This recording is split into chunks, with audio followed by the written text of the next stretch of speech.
Welcome back, bookworms. Today, we're diving deep into a classic, Norman Vincent Peale's The Power of Positive Thinking. We're going to see if it lives up to the hype. And if you're digging this deep dive, don't forget to hit that like button and subscribe for more bookish breakdowns. Yeah, this book's been a bestseller for decades for a reason. It's not just about slapping on a happy face and pretending everything's fine. Peele really gets into the nitty-gritty of why we struggle with self-doubt and negativity. And more importantly, he offers a practical roadmap for overcoming those challenges. He starts off strong right off the bat with this story about a businessman, right? Like, totally crippled by self-doubt. This guy's got a huge deal on the line, and he's convinced he's going to blow it. Talk about pressure. Yeah. That story is a perfect example of what Peele calls the inferiority complex. You know that feeling, right? When that inner voice tells you you're not good enough, not smart enough, not capable enough. Oh, I know that voice all too well. It can be a real dream killer. It can manifest in so many ways, from crippling shyness to, like in the businessman's case, a paralyzing fear of failure. But the good news is, Peele doesn't just leave us hanging with that doom and gloom. He offers hope. Yeah, that's what I appreciate about this book. He doesn't just tell us to think positive and expect miracles. He lays out a plan, a strategy for rewiring our thinking. Exactly. And the businessman's story is a perfect illustration of that. He finds his breakthrough moment by clinging to a biblical affirmation. It's that one, I can do all things through Christ who strengthens me. Now, I know not everyone's religious, but the takeaway here is universal, right? It's about choosing a belief, any belief, that empowers you, something that helps you silence that inner critic. Totally. And that's where Peele's real genius comes in. He doesn't just tell us to believe in ourselves and leave it at that. He digs deeper, exploring the root causes of that pesky inferiority complex. This is where it gets really interesting for me. I mean, we all have those moments of self-doubt, right? But Peele suggests that sometimes these feelings run deeper. They might stem from childhood experiences, past traumas, stuff we might not even be aware of. He draws from his own experiences, too, like how being compared to a sibling can leave lasting scars, or how early failures can shape our self-perception. There's this one story that really stuck with me. It's about this executive who had an employee who just wouldn't stop talking, like revealing confidential information, constantly putting his foot in his mouth. Oh, yeah, the guy who couldn't keep a secret to save his life. Exactly. The executive really liked the guy, wanted to promote him, but just couldn't trust him. They eventually figured out that this talking too much wasn't malice or stupidity. It was a deep-seated inferiority complex. The guy was subconsciously trying to prove himself, show off his insider knowledge. Makes you think, right? Yeah. Maybe we all have those little quirks, those behaviors that stem from some hidden insecurity. Absolutely. And Peele doesn't just point out the problem. He gives us tools to address it. That's where his 10 rules for overcoming inferiority and developing faith come in. These aren't just vague self-help platitudes. They're actionable steps you can take to cultivate a more positive self-image. And he doesn't just throw them at you like a list of commandments. He weaves them into stories, like the one about the young man who felt inferior because he didn't have a fancy college degree. Right, and he came from a humble background. That story really resonated with me because it shows that overcoming an inferiority complex isn't about magically erasing our past or pretending our struggles don't exist. It's about shifting our focus, highlighting our strengths, the unique things we bring to the table. You all have those moments of doubt, right? Like, can I really do this? But this book, it's like a pep talk, reminding us that we have a choice. We can let those negative voices win, or we can fight back. We can choose to reframe our thinking and focus on our strengths. It's all about perspective. And that leads us to one of the most powerful concepts in the book, this idea that attitudes are more important than facts. It's like that classic saying, life is 10% what happens to you and 90% how you react to it. It's a quote from Dr. Carl Menninger, and it suggests that our perception of reality, how we view the world, is more important than the objective circumstances themselves. It's not about denying reality, but about choosing how we respond to it. To illustrate this point, Peele shares a story about a man who lost everything. His business, his home, his savings, all in one fell swoop. I mean, talk about hitting rock bottom, right? It's the kind of situation that would send most people spiraling into despair. And initially, that's exactly what happened to this man. He was consumed by negativity, feeling like a complete failure. But then something shifted. He realized that by dwelling on the negative, he was creating his own suffering. So he decided to do something radical. He made a list of everything he did have to be grateful for: his health, his family, the simple fact that he was still alive. It sounds like he used gratitude as a tool to reframe his reality. Precisely. And that's the essence of what Peale calls the vacuum cleaner method.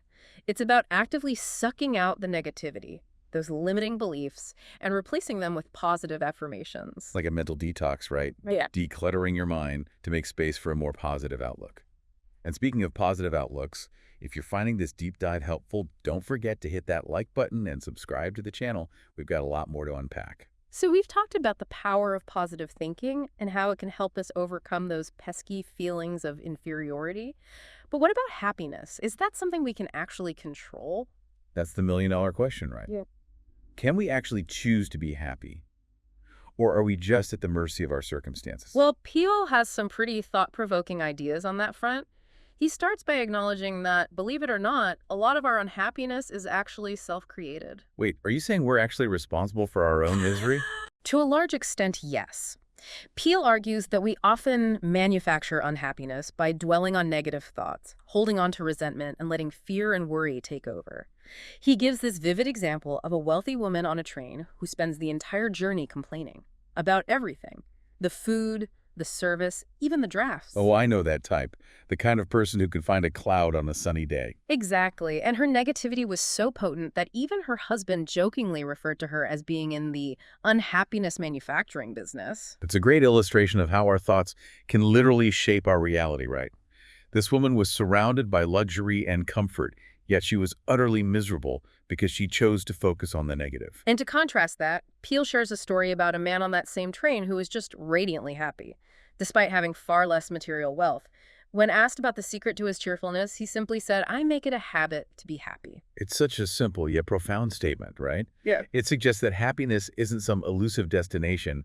It's an internal state that we can cultivate through a conscious effort. Exactly. Peale reminds us that we have a choice. We can choose our thoughts, our attitudes, how we respond to life's challenges. And by choosing to focus on the positive, on gratitude, on joy, we can literally train our minds to be happier. So it's not about denying the negative or pretending everything is perfect. It's about actively choosing to focus on the good. Right. It's about shifting our perspective, reframing our thoughts, and consciously cultivating a more positive outlook. It's a practice, really, a muscle we can strengthen over time. Okay, so how do we actually go about creating this habit of happiness? Does Peale offer any practical advice? He does. And one of the most heartwarming stories in the book is about Ralston, the red cap at Grand Central Station. Oh, I love that story. Ralston was like a ray of sunshine in that crazy, hectic train station. He had this simple but profound philosophy: spread love and kindness. It sounds so basic, but he really lived it.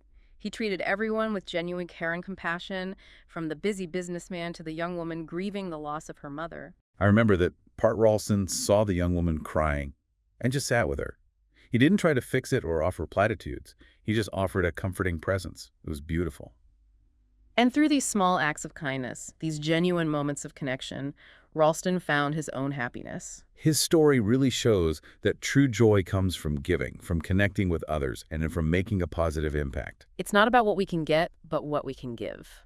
Peale also shares this incredibly insightful formula for happiness from a man named H.C. Mattern. Are you ready for this? It's a good one. Hit me with it. He says, "Keep your heart free from hate, your mind free from worry. Live simply, expect little, give much. Fill your life with love, scatter sunshine, forget self, think of others." Wow, that's a mouthful, but it's so true. It's like a blueprint for living a life that is both fulfilling and joyful. But it's not enough to just know these principles. We have to actually put them into practice. That's a call to action. If we want to experience true happiness, we have to make a conscious effort. We have to shift our mindset, cultivate gratitude, and embrace generosity and love. Now, if you're finding these ideas resonating, make sure to hit that like button and subscribe to the Book Summary podcast. We love sharing these deep dives with you. And speaking of tapping into a deeper source of power, that brings us to the final section of the book, where Peale explores the idea of drawing upon a higher power for strength and guidance. Now, I know this can be a touchy subject, especially today. Not everyone subscribes to traditional religious beliefs, so I'm curious to hear how Peale approaches this. He's very careful to present it in a way that's inclusive. He talks about God as a partner, a source of strength and wisdom that we can tap into regardless of our specific beliefs. One of the most striking metaphors he uses is effecting a merger with God. That's a powerful image. It suggests that by aligning ourselves with a higher power, we're not just seeking external help. We're actually merging with a force that can transform us from within. Exactly. And Peale emphasizes that this higher power isn't some distant, impersonal force. It's a loving presence that's always with us, ready to guide and support us. And this connection, it's not about blind faith or rigid dogma. It's about cultivating a personal relationship with the divine through prayer, faith, and a positive outlook. And it's important to note that while Peale himself was a Christian minister, he believed that this concept of tapping into a higher power wasn't limited to any specific religion or belief system. He believed that anyone, regardless of their background, could access this power and experience its transformative effects. So for someone who might not resonate with the traditional language of God or religion, how might they interpret this idea of a higher power? I think it comes down to recognizing that there's a force greater than ourselves. Call it universal energy, cosmic consciousness, whatever resonates with you. And when we tap into that force, whether through prayer, meditation, or just being in awe of the universe, we access a wellspring of strength, wisdom, and inspiration. It's like plugging into a universal power source that gives us the energy and resilience to face life's challenges. Exactly. And Peale doesn't just talk about this higher power in abstract terms. He provides practical tools for connecting with it, for harnessing its power in our daily lives. One of the most powerful tools he offers is prayer. Now, when a lot of people think of prayer, they imagine kneeling by the bed, reciting memorized verses. But Peale seems to have a different perspective. Absolutely. Peale sees prayer as a dynamic conversation with the divine. It's a way to express gratitude, to seek guidance, to release our worries and fears, to align ourselves with a higher purpose. He even outlines a specific three-point prayer method. First, pray about the situation. Second, visualize the desired outcome. And third, work diligently towards its realization, trusting that you'll be guided along the way. So it's not about passively waiting for a miracle. It's about actively participating in co-creating our reality. Right. It's about recognizing that faith isn't passive. It's an active force that we cultivate through our thoughts, beliefs, and actions. He shares a really inspiring story about a businessman who was on the verge of bankruptcy. He tried everything to save his company, but nothing was working. He was feeling completely defeated. It's easy to feel hopeless in a situation like that, like you're all alone. Then he remembered something Peale had written about, affecting a merger with God. He decided to surrender his worries and anxieties to a higher power, to trust that he would be guided to a solution. What a leap of faith. And you know what? Something amazing happened. He started to experience a shift in his thinking. He felt a sense of calm and clarity. He started to see his problems in a new light. And I bet the creative solutions started flowing. Exactly. He came up with innovative ideas that he hadn't even considered before. And within a short time, his business was back on track, stronger than ever. It's such a powerful testament to the transformative power of faith and surrender. And it's important to remember that this principle of surrender isn't just for business challenges, right? It can be applied to any area of our lives where we're feeling stuck, overwhelmed, or defeated. Whether it's a relationship issue, a health concern, or a creative block, Peale encourages us to put our problem in God's hands, to trust that we're being guided and supported even when we can't see the way forward. It's about releasing the need to control everything and allowing ourselves to be guided by a wisdom and power that's greater than our own. It can be challenging to let go like that, but the rewards can be incredible. And before we move on, I want to remind everyone watching to hit that like button if you're enjoying this deep dive into the power of positive thinking. And if you want to unlock more wisdom from incredible books like this, don't forget to subscribe to the Book Summary podcast. We've got a whole library of insights waiting to be discovered. One thing that really struck me about this book is that Peale doesn't just focus on the huge life-changing stuff. He also talks about finding joy in everyday moments. Like the little Just thing. simple things, right? Exactly. He's got this anecdote about asking a group of young people what makes them happiest. And their answers were so pure, so basic, like watching a swallow fly or gazing into clear water. It's like they were noticing the beauty all around them, the stuff we often just miss, Right. And it's a reminder to slow down, to be present, to appreciate those little moments of beauty and wonder. Peale saying happiness isn't some big far-off goal. It's something we can cultivate right now just by appreciating what we have. So it's not about chasing after happiness, it's about choosing it in each moment? Exactly. It's a habit, a practice. Wow. Just like the man on the train said, I make it a habit to be happy. And it's not always easy, right? Yeah. Life throws curveballs. Oh, absolutely. Oh. But that's where Peele's ideas about managing our emotions come in. He talks about fuming and fretting, something I think we're all guilty of. Oh, yeah. Especially in today's world. There's so much to stress about. Right. And Peele argues that a lot of this stress is self-inflicted. Like, we get caught in these cycles of negativity, and it just makes everything harder. He tells a story about a businessman who was so stressed, his doctor gave him a really strange prescription. Oh, yeah, this one's a classic. So the doctor tells this guy he needs to take 2 hours off every day for a walk. Okay, that's not so strange. Sounds kind of nice, actually. Right. But then, get this, once a week, the guy has to spend half a day in a cemetery. The cemetery. Whoa, that took a dark turn. But the doctor had a point. He wanted the guy to gain some perspective.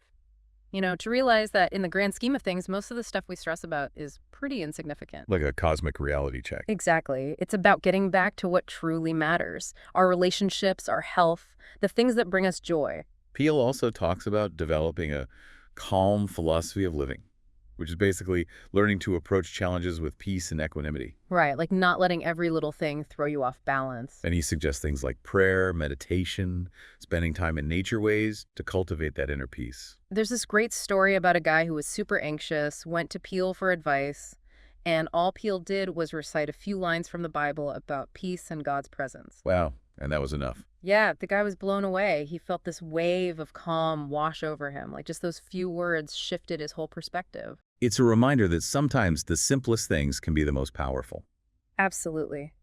And you know, another thing Peele talks about is the importance of our relationships, like building strong, positive connections with others. He actually dedicates a whole chapter to getting people to like you, which, let's face it, we all want that to some degree. We crave appreciation, right? We want to feel liked and respected. And Peele says it's not about being born with charisma. It's about cultivating qualities that make you magnetic. So what's the secret?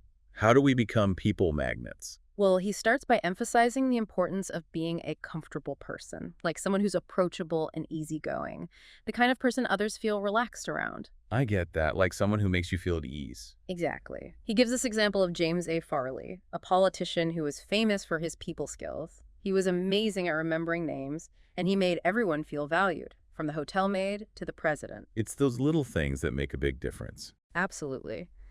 And Peele also stresses being a good listener, showing genuine interest in others, offering support, not tearing people down to make yourself feel better. Oh, you mean like those people who always have to one-up you? Yeah, like if someone tells a joke and they're like, oh yeah, I read that in a magazine last week. It's a subtle way of stealing their joy. Ego deflation.